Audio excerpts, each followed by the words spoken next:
Egunon, eskerrik asko antolatzaileei. Bueno, zer kunkitzen hau, zer mugitzen hau, zein da nere pasioa Sofiak esan duen bezala, ezta? Ba hori naiz ni. Dabilen harri bat, bere gogoak bultzatzen duen lekura, doana, ezta? Ibon Arrizabalaga hemengo naiz, deitu naute, gonbidatu naute, ezoikoa izan daiteken ibilbide akademiko eta profesional bat aurkeztea. Eta bai, naroa bezala, nitaz hitzeitea etorri naiz. Baina ez eredu izan nahi delako edo horrela hartzea nahiko nukelako. Ustet, nahikoa, nola da hau?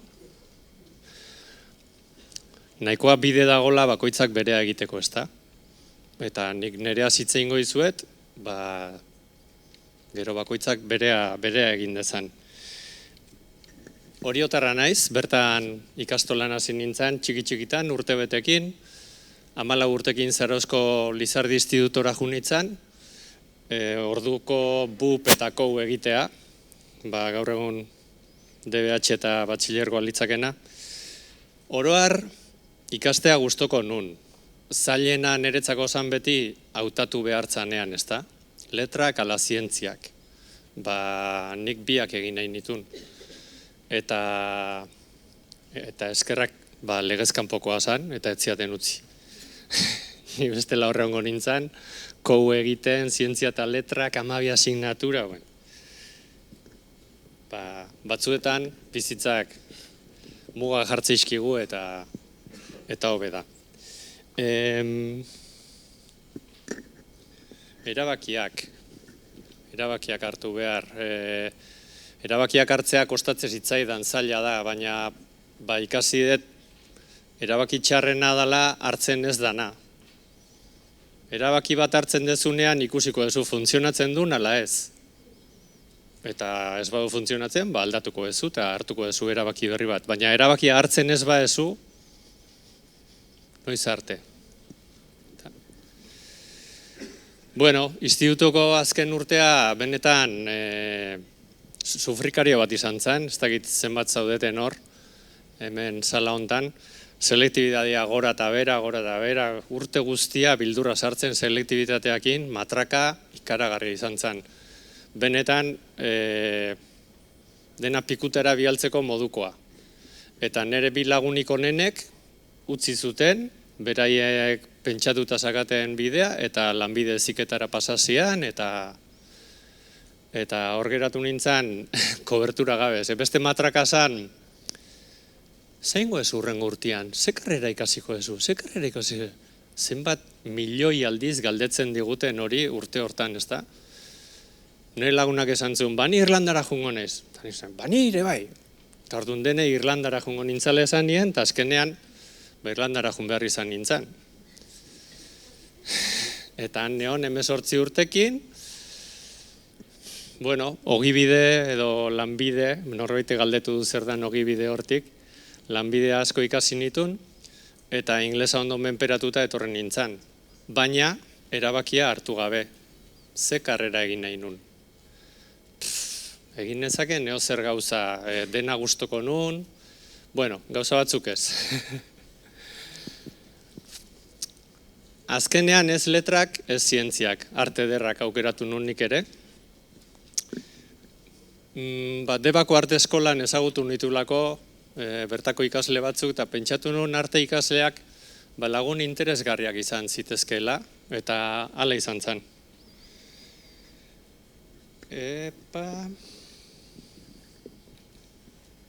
Eta baita ere, ondo pasatzen jarraitu nahi nulako. Eta plazerrari kasu egin. Eta estetikak badu hortatik, ezta? Zerk gozarazten digu. Ikuspegi hori landu nahi nulako.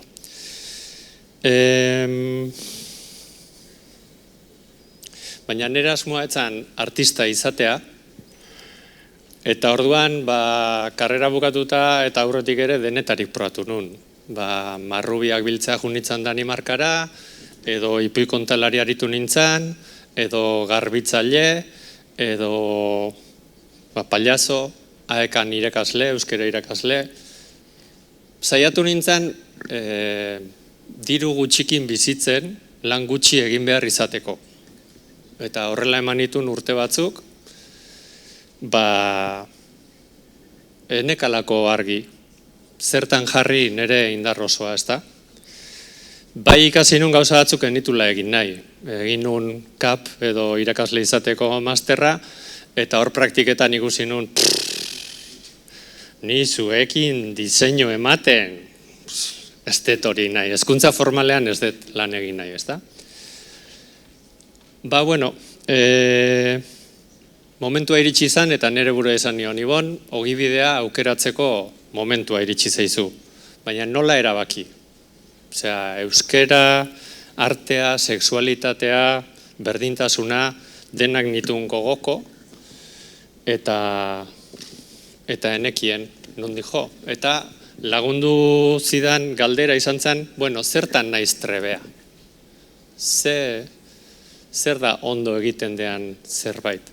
Eta garai hartan, ari nintzen nire lagunak, nire mutil lagunak, gizon taldetara gonbidatzen, pixkat hitz egiteko, nolakoa zen gizon izatea, mundu hontan, ze pentsatze genuen guk, harremanetaz, emakumeekin, gizonen artean,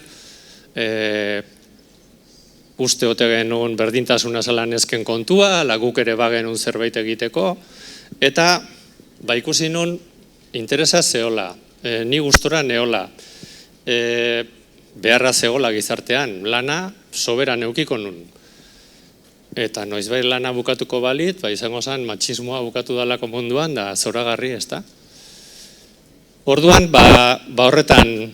horretan aritza erabaki nun, eta berdintasun masterra egitera sartu nintzen berriro Euskal Herriko Unibertsitatera. Horrela, master horretako praktika egiteko 2004an egin nintzen langile autonomo.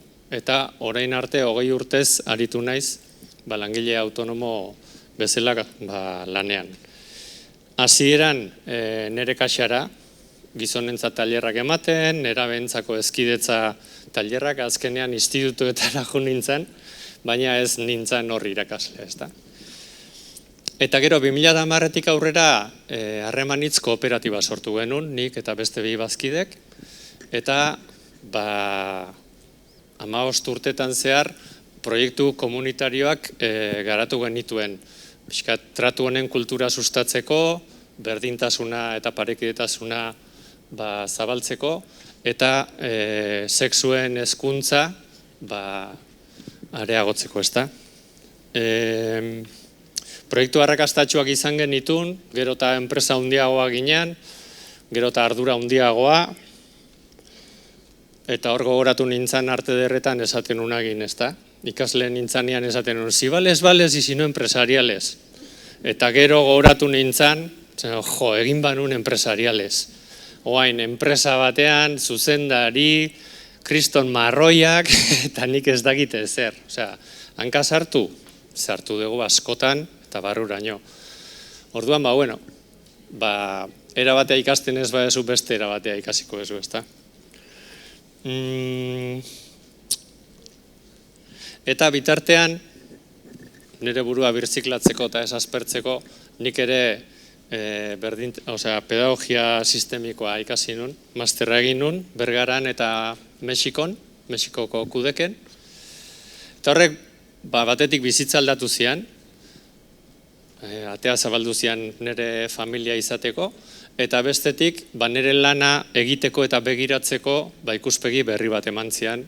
Eta nik beti behar dut hori, ni aspertu iten naiz gauzak errepikatzen, orduan behar dut behintzat leku zaldatu eta beste leku batetik begiratu, eta horrela aurrera egiteko modua topatu nun. Eta azkenean, iaz erabaki genuen aldatzeko garaia zala eta harremanitz kooperatiba ere itxi genuen. Eta, 50 urtekin lan bila. Kontxo, eta oain zer.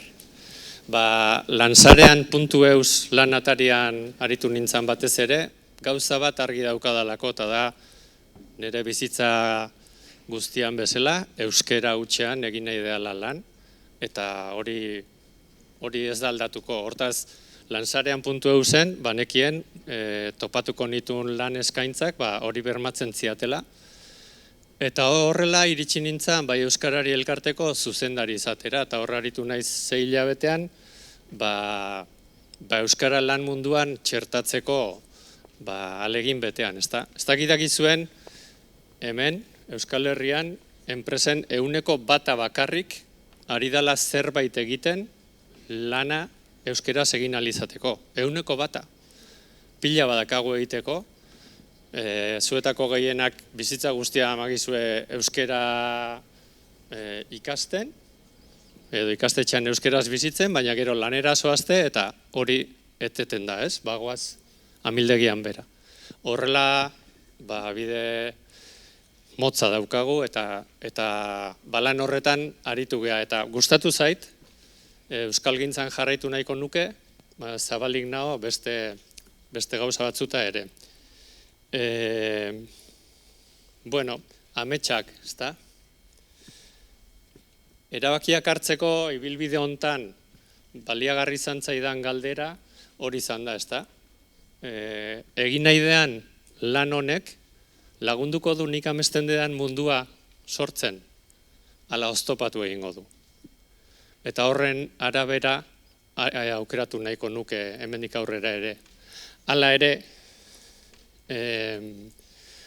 badaude bain irizpide gehiago, ezta?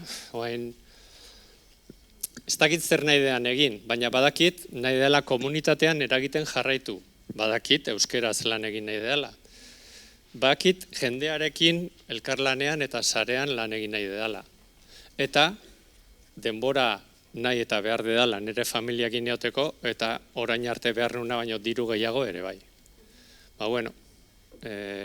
Bizitza aldatzen nuan neurrian beharrak eta nahiak ere eraldatzen dira ipatudan bezala. Eta bain, guzti hori aintzat hartuta, urratsak ematen nabil, urrengo parada zein dan jakiteko. Zuek ere, bideon, eta eskerrik asko.